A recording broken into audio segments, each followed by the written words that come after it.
Are you stressing out about all the things you're supposed to do, but somehow you can't stop scrolling your phone, playing video games, or doing whatever to procrastinate that, ironically, end up stressing you even more? Well, you're at the right place. Hi, my name is Vivian. Today, I wanted to chat with you about something I personally struggle with for almost a decade, burnout. In this video, we'll cover what burnout is, the 4 different types and 12 stages of burnout, 5 signs that you might be struggling with burnout right now. This is the first video of a 2-part series, and we'll cover how to recover from burnout in the next videos. So make sure you subscribe and like the channel so you don't miss out on the next video. So after publishing my book last summer, I couldn't do anything for a whole year. I couldn't make videos or write, which were the 2 things that I used to enjoy the most. I had experienced burnout in college, but not nearly as bad as the one I had last year. I was so burned out to the point where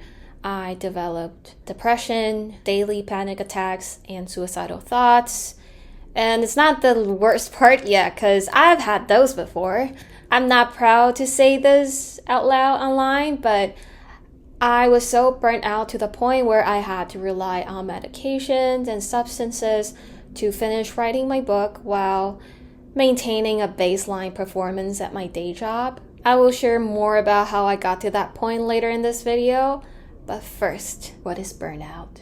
According to World Health Organization, burnout is a syndrome conceptualized as resulting from chronic workplace stress that has not been successfully managed. It is characterized by 3 dimensions. 1. Feelings of energy depletion or exhaustion. 2. Increased mental distance from one's job or feelings of negativism or cynicism related to one's job.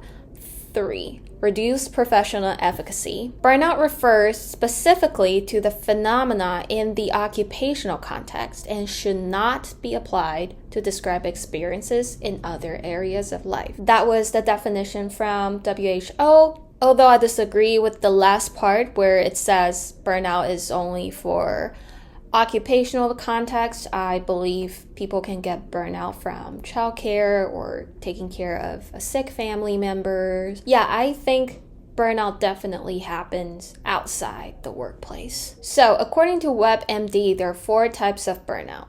The first one is overload burnout. This happens when you work really super hard and become frantic in the pursuit of success. It usually happens when there's immense deadline pressure, work or responsibilities that feel too demanding, chaotic or high-stress work environment, too much work but too little help, either caused by you not asking for help or people around you not being able to help. Or it can also caused by not enough time to rest. Although overload burnout seems to be the most common burnout, the second one can also cause burnout, which is called under-challenged burnout.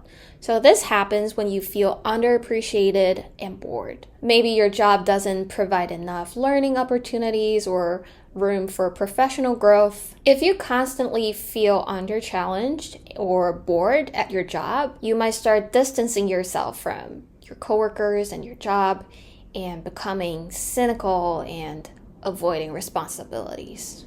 The third type of burnout is neglect burnout. This happens when you feel helpless and nothing you do matters. If things aren't going right, you might believe you're an imposter, feeling incompetent or unable to keep up your responsibilities. There are a few causes to neglect burnout, such as feeling unrecognized or unrewarded at work, very few supportive or meaningful relationships, unfair treatment at work, or lack of communication or support from your manager. Last but not least, the 4th type of burnout is habitual burnout. It is the most serious phase of burnout. It happens when your physical and mental fatigue is chronic.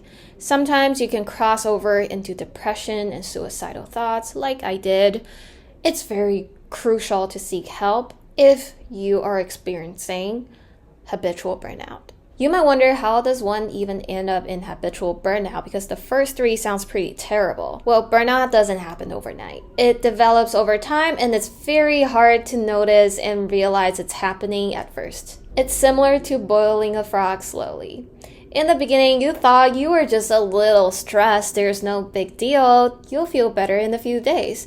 By the time you realized, you're too burnt out to do anything about your life or change the situation. So there are actually 12 stages of burnout proposed by two psychologists, Gail and Herbert Freudenberger. I think it's very helpful to understand the 12 stages of burnout. So if you catch yourself in one of the stages before you reach the last stage of chronic habitual burnout, and save yourself from chronic burnout. So the first stage of burnout is an urgent need to prove yourself. This is the earliest stage of burnout. You just want to prove to people that you're deserving of this job. You want to do a good job. And you might be a little too perfectionistic to the point where you just don't want to disappoint anyone and you're so afraid of failure or not fulfilling demands. The second stage of burnout is working harder. In this stage, you feel the need to do everything yourself and complete tasks as soon as possible. The third stage is neglecting your needs. At this stage, you think the stress from work or caregiving is normal. You neglect your social life, your needs for rest, your sleep, and look down on other people who allow themselves to get help, to sleep, to rest, to play. At this stage, you begin to make small mistakes. The fourth stage is more interpersonal conflict. So because you've been neglecting your own needs to rest, to play, to sleep, you start having problems with your coworkers or your friends and family. You start picking fights or get irritated by very small things. You probably don't sleep well at this stage, and you might have body pain or you might become forgetful. Stage 5, revision of values. You start becoming obsessive with your work tasks. You see things differently. You begin to seem insensitive to others around you. Friends and family, social connections might become secondary to your goals. Stage 6, denial. You start to get bitter and cynical. You become very impatient, intolerant, and angry, and you even start to cut ties with your friends and family. However, your performance also suffers and you feel physical discomfort. Stage 7, withdrawal. You might start to withdraw from any human connections because dealing with other people feel like a burden. You might get really angry or defensive when other people give you feedback. You may also feel disoriented or helpless. At this stage, you may try to self-medicate with alcohol or illegal substances. Oof.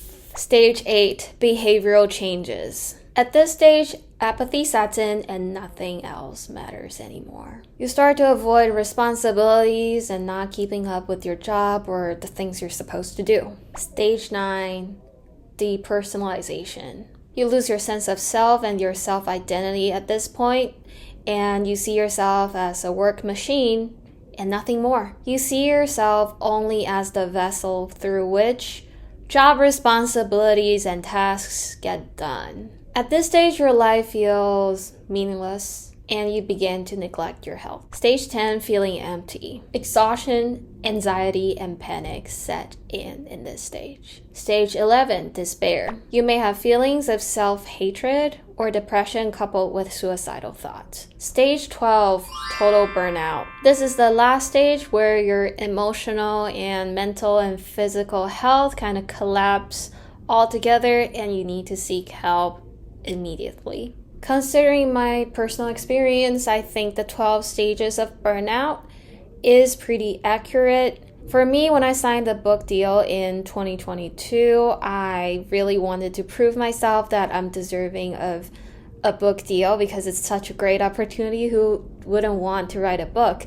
So I set a really tight deadline for myself and promised I would finish all the drafts before the deadline. During the same period of time, I was also doing job interviews, trying to switch job and starting a new job. So I had a lot on my plate to do.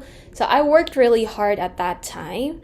In the beginning, I thought the stress I was experiencing was normal because I was starting a new job and I need to learn new things and I have to write. I definitely neglected my own needs to rest and play and have downtime and sleep. Also, my personal relationship wasn't great. There were a lot of conflicts in the apartment. So things started to spiral from there. Yeah, and I think the part where the revision of values denial withdrawal is very true because at that time I started to stop hanging out with people, with my friends or talking to my roommates. I just wanted to get my book done. I wanted to write. And I became very bitter and cynical when people around me were having fun or taking breaks or watching a TV show. So I was definitely not in a good place mentally and emotionally. And I felt like I only existed to work and everyone wanted something from me and I had to do so much work to fulfill other people's needs and for some reason I was failing at every single one of them. And it was a terrible feeling because you just feel like my life is meaningless. I'm only existing for other people. Like, what am I even doing here? And I just exist so I can make money and I don't know, finish a book so the publisher could publish it or go to my day job. So I don't know, so I can be a corporate slave or something. I was definitely feeling bitter and cynical. Yeah, it was also during that time that I broke up with the partner I was living with. And at the same time, I also started drinking, I started smoking and using other medications and substances to be able to do work during the day and write my book at night. So it was bad. And then towards the end, I was kind of suffering from panic attacks and anxiety attacks every single day. And I was so depressed too. So yeah, it was definitely not a good place to be. And I think the 12 stages of burnout really depict the whole process accurately. And if you catch yourself in one of the stages, please see a therapist, talk to a trusted friend or family. You don't have to go to the last stage to stop your burnout. So please just seek help. Yeah, since the video is getting pretty long, I'm going to save the 5 signs of burnout and how to recover from burnout for our next video. So I'll see you there. Don't forget to like and subscribe to the channel. I appreciate you. Take care. Bye.